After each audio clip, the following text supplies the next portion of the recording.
Again, very good morning, children. So, we'll continue morphology of flowering plants, which we were doing previously.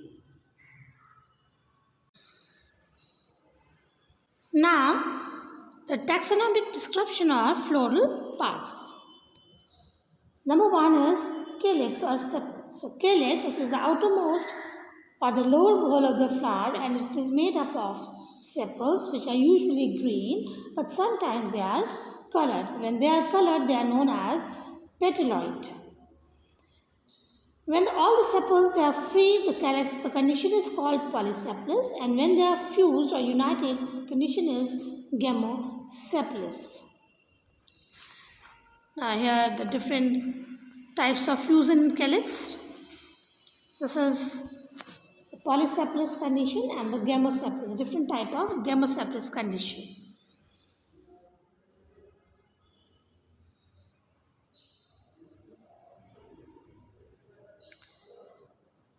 The epicalyx or hypocalyx, sometimes a second wall or an extra wall of green sepals-like organs found below and outside of calyx. So it occurs in some numbers of Rosaceae family, Malvaceae. So apicalyx they provides protection to the floral organs like the calyx. Usually they are persistent. Next, or the second wall of the flower is the corolla, the petals, which are present inner to calyx, and they are made up of petals. Now this corolla, they protect the essential walls, stamens and carpels. Petals, they are usually colored. Sometimes they may be green, so they are known as sepaloid. If they are free, then they are known as polypetalous, and if they are fused, they are known as gamopetalous. Now, estivation of sepals and petals. So, the mode of arrangement of petals and sepals in relation to one another in a flower bud known as estivation, and they are of different types. Now, open estivation means so the margin of the adjacent petals that are sufficiently apart from each other.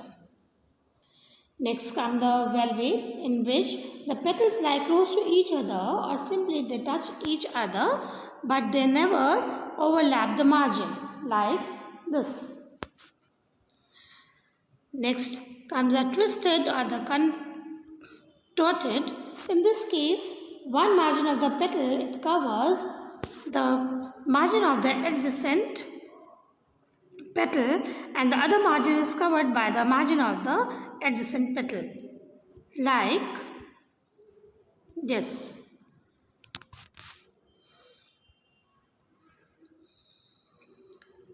Now, imbricate, in which there is irregular overlapping of petals.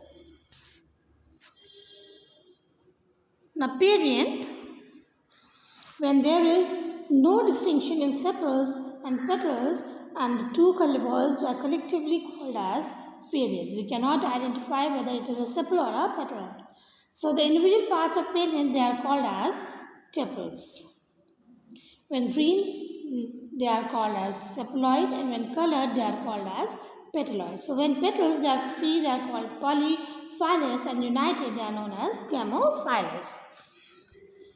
Now the third wall of the flower is the androecium, the stamen. So they are the male reproductive organ of the flower and consist of slender stalk-like filament and a knob-like anther. Now these anther they have two lobes, and anther has two pollen sacs. Now they contain pollen grains. Sometimes two anther lobes they are separated from each other at both the ends, and they are called as divergent or divergent. Now, cohesion of stamens. So, monoadelphous, diadelphous and polyadelphous. So, in monoadelphous, filaments of all stamens they are fused to form a tube-like structure like this. Diadelphous condition, in which all the filaments or the stamens they are fused in two groups like this. Polyadelphous, when filaments they are united in more than two groups, like this. Syngenesis, when anthers of all the stamens they are fused and filaments they are free. So this is a syngenesis condition, and this is synandrous condition, okay, in which all the stamens as well as the filaments they are united to form a compound like structure.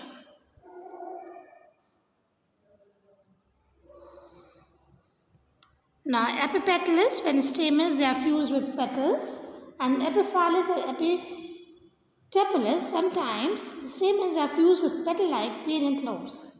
And gynandrous, when stamens are fused with gynoecium.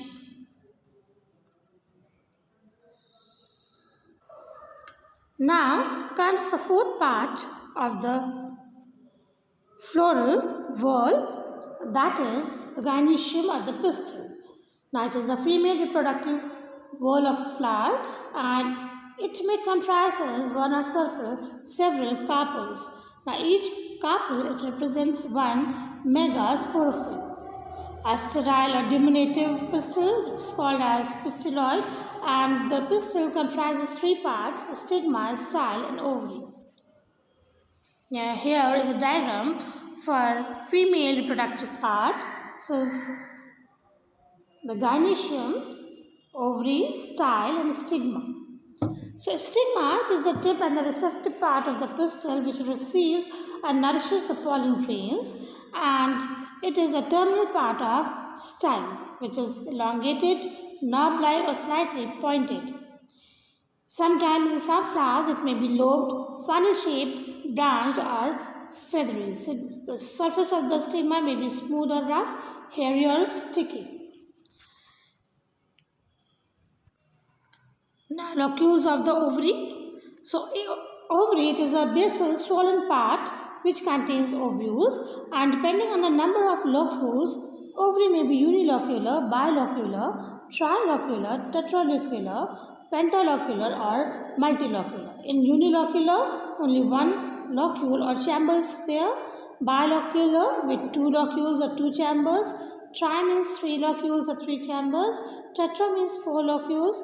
Penta means 5 locules, and multi means many locules. So here this is the unilocular ovary in which only one single segment is here, or only one locule is present. This is bilocular, trilocular, tetralocular, and pentalocular. So in the locules or the chambers, the ovules are present, and they are flagged with the attachment, and this attachment is known as placenta. After fertilization, these ovules they form seeds, and the wall of the ovary forms a pericarp. Number of carpels. So depending upon the number of carpels, gynoecium of a flower may be monocarpellary, or one carpel is there. Then bicarpellary, or two carpels are there. Tricarpellary, or three carpels are there.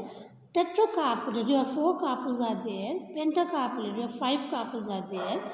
Multicarpellary, many carpels are there. So cohesion of carpels. Now the carpels may be two or more, or they may be free or fused. The condition in which the carpels are free known as apocarpus, that is bicarpellary apocarpus, polycarpellary apocarpus, and the fused condition is known as syncarpus. Now this is all for today, children. In our next class we'll learn about the placentation. Till then, thank you and have a nice day.